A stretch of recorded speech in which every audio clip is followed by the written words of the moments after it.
Most crimes don't begin with intent. They begin with adjustment. The behavior feels wrong at first. It begins with a subtle shift. A line is crossed, a boundary tested. The initial act feels wrong, a sharp, dissonant note in the quiet hum of daily life. There is a moment of internal recoil, a sense of transgression. But then, nothing happens. The world doesn't stop turning. There are no immediate consequences. And so, the moment passes. Then, it happens again. This time, the dissonance is softer. The sharp edge of wrongness has been slightly dulled. It starts feeling familiar. Psychologists refer to this as normalization. It's the insidious process by which the mind gradually updates its definition of what is acceptable, not through conscious decision, but through repeated exposure. It's a form of cognitive adaptation, a survival mechanism gone awry. Our brains are wired to find patterns, to create a baseline for reality. When a new, unsettling element is introduced, the mind works to incorporate it, to make it part of the known world. The first time something feels wrong, the brain resists. It sends out alarm signals, anxiety, guilt, a knot in the stomach. This is your conscience, your social conditioning, your internal moral compass screaming that a rule has been broken. This isn't right. I shouldn't be doing this. What am I doing? Stop, just stop. The second time the brain observes. The initial shock has passed. The alarm is still there, but it's quieter. The mind shifts from rejection to analysis. It notes the context, the lack of immediate negative feedback. It begins to build a new file, a new category for this behavior. Nothing happened last time. No one found out. Maybe it wasn't as bad as I thought. The third time, it adapts. The behavior is no longer an anomaly. It's the beginning of a pattern. The mind, seeking efficiency and equilibrium, integrates the act into its framework of normalcy. The guilt lessens, replaced by a sense of routine. The line has not just been crossed, it has been redrawn. This is how behavior shifts without anyone noticing it happening, least of all the person whose behavior is changing. Each small step seems insignificant on its own, a minor deviation. But compounded over time, these steps lead to a destination one would never have consciously chosen. The descent is so gradual, you don't realize you're falling. You do it once and you feel sick. You think, I'm a monster. Then a week goes by. You're still you still go to work, you still pay your bills. So you do it again. It's easier. The third time, it's just a thing you do. It's part of the schedule. It's not that thing anymore, it's just Tuesday. Many offenders describe this phase of normalization as the most dangerous part of the entire cycle.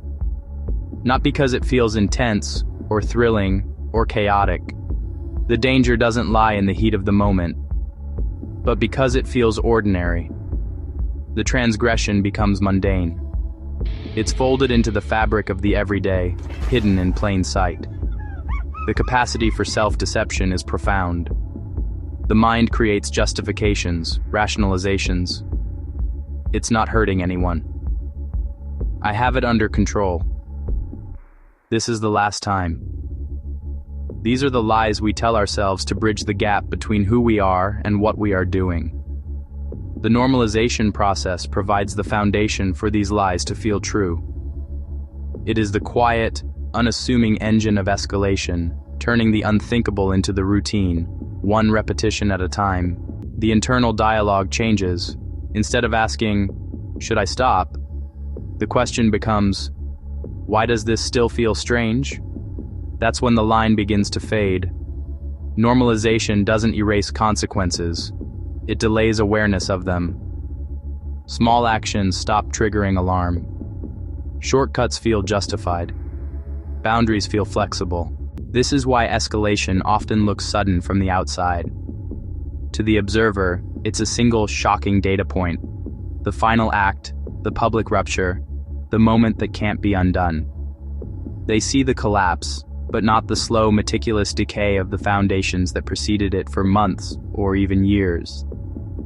From a distance, the narrative is simple, a clear and shocking deviation from the norm. It's a headline, a cautionary tale told in broad, dramatic strokes. The observer asks, how could this happen so quickly? They construct a story based on the endpoint because the preceding chapters are invisible to them. But it is gradual from the inside. For the person living it, there is no single dramatic event. Instead, there is a chain of 1,000 tiny, almost imperceptible compromises. Each step is a micro-decision, a small justification that in isolation seems reasonable, even necessary. It's a slow acclimatization to a new and lower standard. The temperature rises degree by degree, so slowly that the change is never alarming enough to force a leap. The path isn't a cliff edge, it's a gentle, winding slope, where every footstep feels logical and connected to the one before. What observers see as a sharp, inexplicable turn feels like a smooth transition to the person experiencing it. Just one more step. It's not so different from yesterday. This is manageable. This is temporary. I can still go back. I'm in control. These are the quiet reassurances, the internal monologue that papers over the cracks. Each new boundary crossed is immediately reframed as the new baseline, the new normal. The mind is an expert at creating continuity, at smoothing the jagged edges of reality into a coherent, acceptable story of the self. Criminal interviews and psychological case studies reveal a profoundly consistent pattern. When investigators trace the timeline back, searching for the moment of divergence, the point where a different choice could have been made, they often hit a wall. When asked why they didn't stop, why they didn't see the direction they were heading, many give a variation of the same, hauntingly simple answer. It's not defiance. It's a statement of a frightening psychological truth. I didn't notice when it changed. It just became this. One day you're you, and the next you're still you. It's just the world is a little different, the rules are a little different, and you've already agreed to them. There wasn't a sign on the door. There wasn't a moment where I chose this. Each step made sense at the time. There is always a moment, a threshold, a single quiet instant suspended in time where a different path is still possible. It's a fragile opportunity, often invisible until it's gone.